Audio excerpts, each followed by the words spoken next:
Assalamualaikum warahmatullahi wabarakatuh.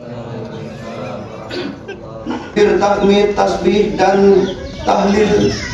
Mereka berbondong-bondong menunaikan sholat id dan mendengarkan khutbah, dan mereka menyembah dan mereka menyembelih dan membagikan hewan-hewan kurban. Gema kalimat thayyibah dan penyembelihan kurban terus berlangsung hingga hari tasyrik selesai. Sungguh hari-hari yang amat sakral dan memberikan nuansa ketundukan kepada Allah Subhanahu wa taala. Allahu akbar, Allahu akbar, Allahu akbar. Ma'asyiral muslimin, jamaah rahimakumullah.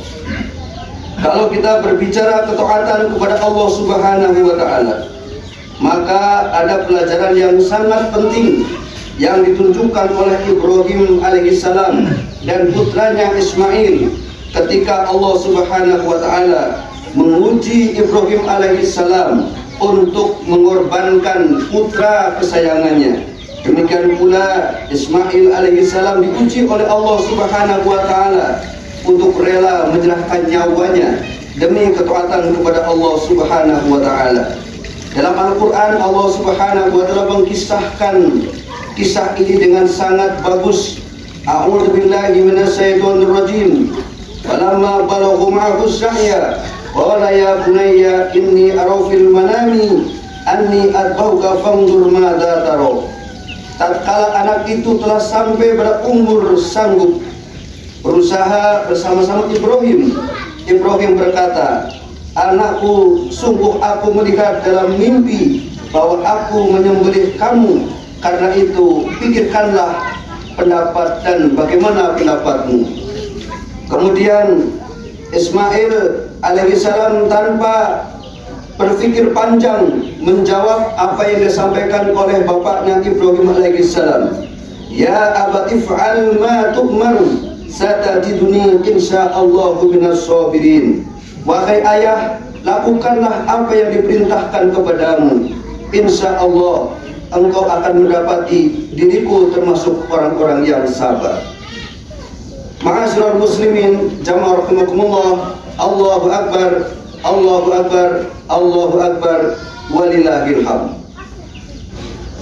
Dari pelajaran yang ditunjukkan oleh Ibrahim dan Ismail alaihissalam, maka kita mendapatkan dua hal pelajaran yang sangat penting.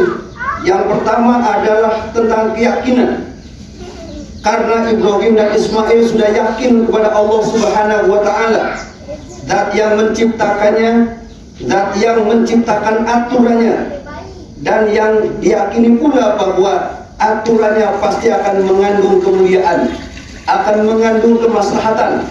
Maka ketika Allah Subhanahu wa taala memerintahkan keduanya untuk taat pada Allah Subhanahu wa taala, mereka tidak banyak berpikir ataupun membuat berbagai macam alasan yang kalau bisa menghindar dari perintah Allah Subhanahu wa taala. Ini semua terjadi karena keyakinan yang sangat tinggi yang dimiliki oleh keduanya sebagai hamba-hamba Allah yang diangkat derajatnya tinggi-tinggi. Oleh karena itu semestinya kita sebagai orang-orang yang juga beriman kepada Allah Subhanahu wa taala memiliki keyakinan yang minimal mendekati keyakinan yang dimiliki oleh Ibrahim alaihissalam dan Ismail, bahwa di balik semua perintah-perintah Allah Subhanahu wa taala akan ada kebaikan, akan ada kemuliaan, akan ada kebahagiaan baik di dunia maupun di akhirat kelak. Pelajaran yang kedua adalah yang ditunjukkan oleh keduanya berupa ketaatan. Apapun perintah Allah Subhanahu wa taala mereka akan laksanakan.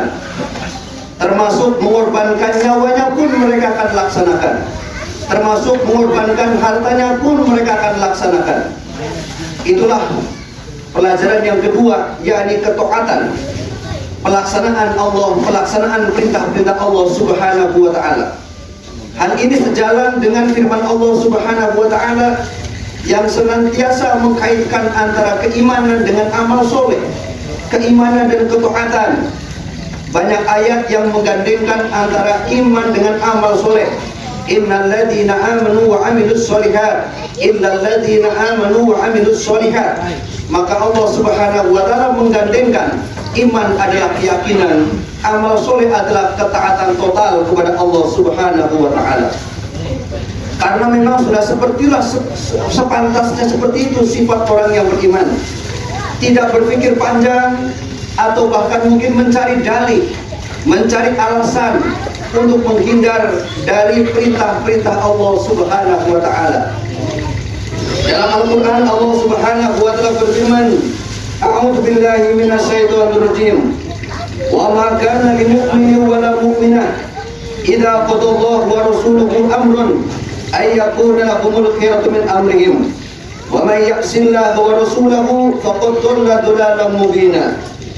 Yang artinya tidaklah patut bagi seorang laki-laki mukmin dan juga perempuan mukminah jika Allah dan Rasulnya telah menetapkan suatu ketetapan, akan ada bagi mereka pilihan yang lain tentang urusan mereka. Siapa saja yang mendurhakai Allah dan Rasulnya, sungguh ia telah sesat dengan kesesatan yang sangat nyata. Al-Ahzab ayat 36. Dalam ayat yang lain Allah juga menyatakan, A'udzubillahi minasyaitonir rajim. Fala wa rabbika la yu'minuna hatta yuhaqqimuka fima shajara bainahum thumma la yajidu fi anfusihim harajan mimma qadaita wa yusallimu taslima. Demi Tuhanmu, mereka pada hakikatnya tidak beriman hingga mereka menjadikan engkau wahai Muhammad sebagai hakim dalam perkara yang mereka perselisihkan. Kemudian mereka tidak merasakan suatu keberatan pun dalam hati mereka atas keputusan yang engkau berikan, dan mereka menerima keputusan itu dengan sepenuhnya. Allahu Akbar, Allahu Akbar, Allahu Akbar, walillahil hamd. Ma'asyiral muslimin jamaah rahimakumullah. Itulah yang bisa kita lihat bagaimana ketaatan yang ditunjukkan oleh hamba-hamba Allah Subhanahu wa taala yang dikasihi.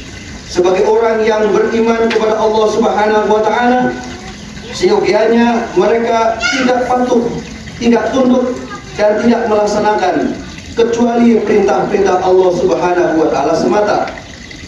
Di samping itu Allah Subhanahu wa taala juga memberikan celaan kepada siapa saja yang tidak mau berhukum dengan hukum Allah Subhanahu wa taala.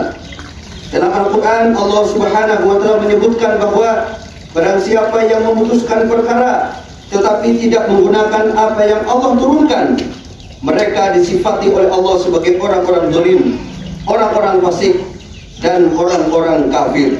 Tergantung dari kadar hatinya, apakah terjadi penolakan atau terjadi kemalasan atau hanya karena alasan tidak memiliki kemampuan. Itu yang nanti akan menjadikan sifat itu masing-masing pada setiap individu. Kemudian Allah Subhanahu wa taala memerintahkan kepada kita agar meninggalkan semua sistem-sistem yang lainnya. Karena kita semua mengetahui bahwa di balik hukum Allah Subhanahu wa taala pasti akan ada kebaikan, pasti akan ada kemaslahatan, akan ada kebaikan-kebaikan yang lebih dibandingkan dengan semua bentuk hukum yang berasal dari akal manusia, yang berasal dari hawa nafsu manusia. Maka dalam perkara ini, agar kita sebagai orang mukmin, bahkan tidak hanya orang mukmin, tetapi seluruh penduduk dunia mendapatkan nikmatnya kemaslahatan dari agama Allah Subhanahu wa taala ini, maka mau tidak mau harus ada situasi dan kondisi yang di situ mampu terlaksanakannya seluruh aturan Allah Subhanahu wa taala. Di situ juga harus ada upaya untuk menuju tegaknya hukum Allah Subhanahu wa taala. Di situ juga harus ada kekuatan yang memadai, sehingga dengan kekuatan yang dimilikinya itu maka Allah Subhanahu wa taala berhak untuk menurunkan pertolongannya dan memenangkan pejuangnya dan meninggikan syariatnya, dan juga menjadikan dunia ini diselimuti dengan Islam sebagai rahmatan lil alamin. Maka dari itu Allah Subhanahu wa taala memerintahkan kepada kita, siapapun kita, dimanapun kita tinggal, di negara manapun kita tinggal, maka kita diwajibkan Allah untuk mewujudkan dua hal. Yang pertama adalah keimanan, yang kedua adalah ketakwaan. Maka jika keimanan dan ketakwaan ini telah hadir di tengah-tengah kita, dimanapun kita berada, di negara manapun kita tinggal, disitulah Allah Subhanahu wa Ta'ala akan menurunkan berbagai macam bentuk keberkahannya, keberkahan yang luar biasa, keberkahan yang membawa kepada hasanah di dunia dan hasanah fil akhirah.